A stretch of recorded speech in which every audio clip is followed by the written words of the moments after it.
Olá pessoal, tudo bem com vocês? Nesta nossa aula vamos tratar de um assunto bem interessante, onde ele nos fala sobre a função quadrática, ou seja, quando que uma função ela é dita quadrática? Quando a expressão que forma ou que representa essa função também representar uma equação de segundo grau. Logo então, uma função será quadrática quando nós tivermos uma variável x com o seu maior expoente sendo igual a 2, tá? Vamos aqui à definição então, olha só. Chama-se função polinomial do segundo grau ou função quadrática qualquer função de R em R dada por uma lei da forma f de x igual a ax ao quadrado mais bx mais c, onde a, b e c são números reais e o a diferente de zero. Deixa eu te explicar aqui então rapidamente essa definição, tá? Como eu te falei agora há pouco, a função ela será quadrática quando a expressão que determina esta função também representar uma equação de segundo grau. E quando é que a gente sabe que uma expressão qualquer representa ou não uma equação de segundo grau? Simples. Você analisa sempre pela variável x. E você vai reparar em relação ao maior dos seus expoentes. Lembrando que, aqui nesse caso, quando não aparecer expoente em x, ele vale 1. Não se esqueça disso, tá bom? E aí você analisa, peraí professor, aqui tem expoente 1, aqui tem expoente 2. Qual é o que eu vou considerar? Sempre o maior deles. Então, por esse fato, eu vou analisar aqui o expoente 2. Sendo assim, pessoal, como o maior expoente é o 2, essa função é de segundo grau. E aí, essa função de segundo grau, em sua forma completa, digamos assim, ela possui 3 elementos, tá? O coeficiente a, que acompanha sempre o termo em x ao quadrado, o coeficiente b, que acompanha sempre o termo em x, e o coeficiente c, que é o termo independente. Oba! Esse termo sendo independente recebe esse nome justamente pelo motivo de que ele não acompanha a variável x. E o mais importante aqui, para que a gente identifique essa função, é que o coeficiente a tem que ser diferente de zero. O que isso quer dizer? Que se esse coeficiente a, por exemplo, for igual a zero, automaticamente o x ao quadrado deixará de existir. Por quê? Porque aqui entre eles, embora não apareça, tá? Existe uma multiplicação. E sendo a igual a zero, aqui no caso existirá uma multiplicação por zero. E todo valor multiplicado por zero sempre é zero. Automaticamente, sendo a multiplicação igual a zero, esse elemento deixa de existir. E aí nós só teríamos o bx mais c, o que representaria, na verdade, uma função de primeiro grau. Por esse motivo, então, para que essa função seja de segundo grau ou seja uma função quadrática, é obrigatório que o x ao quadrado sempre faça parte da sua composição, sempre faça parte da sua expressão que representa essa função. Vamos verificar aqui então, pessoal, como é que a gente faz para identificar os coeficientes que compõem essa função quadrática ou, na verdade, esta função de segundo grau, tá bom? Eu tenho aqui então, primeiramente, uma equação de segundo grau, onde nós temos 2x ao quadrado menos 3x mais 5 igual a zero.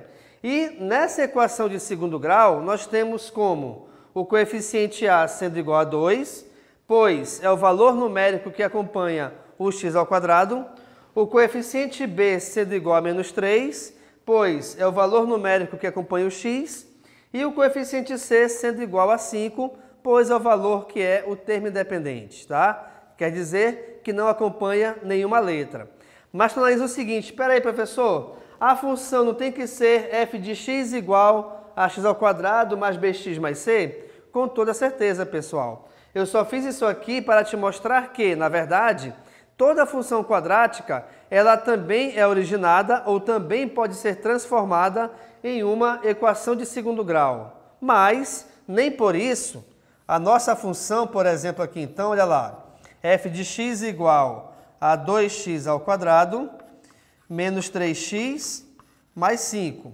Logo, então, se essa expressão estiver escrita na forma de equação, como é que eu verifico se ela é uma equação e não uma função? Simples, porque a nossa expressão aqui está igualada a zero. Se a nossa expressão está igualada a zero, é porque então aí representa uma equação, beleza? Agora, se a nossa expressão ela recebe o nome de f de x ou também y, que é a mesma coisa, tá? Então aqui essa expressão representa uma função.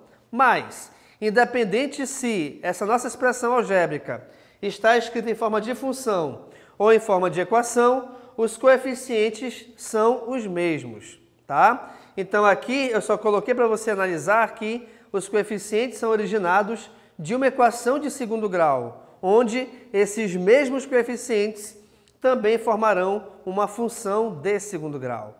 Agora, vamos aqui ao nosso segundo exemplo, com a mesma ideia, tá? Eu tenho aqui então f de x igual. Olha só, aqui eu tenho 4x mais 8x ao quadrado menos 4. E aí tu pode pensar o seguinte, professor, peraí, por que o a é igual a 8 se o primeiro valor aqui é o 4? Muito cuidado, pessoal. Os coeficientes, eles não são analisados de acordo com a sua posição. Na verdade, esses coeficientes são analisados de acordo com os termos que eles acompanham.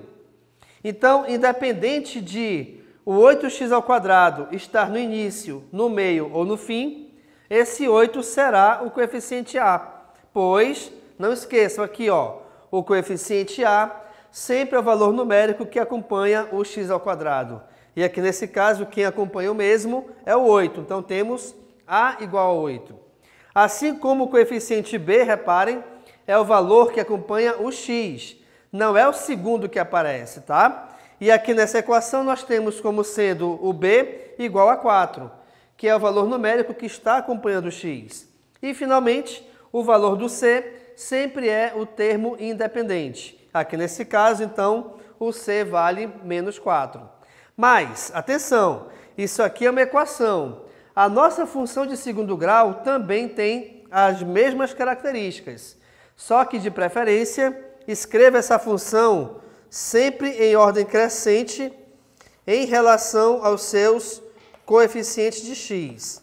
Então, aqui eu vou ter f de x igual a 8x ao quadrado mais 4x menos 4. Quer dizer, eu devolvi aqui a ordem escrita de acordo com os seus coeficientes. Legal, pessoal? Então, na verdade, o básico da função quadrática ou função polinomial de segundo grau é isso, onde aqui nessa aula eu te mostrei a definição da função, a forma geral de escrita de uma função quadrática e também dois exemplos de função, onde nesses dois a gente consegue identificar os elementos independente da forma ou da ordem que eles estejam escritos. Legal, pessoal? Então, muito obrigado e tchau!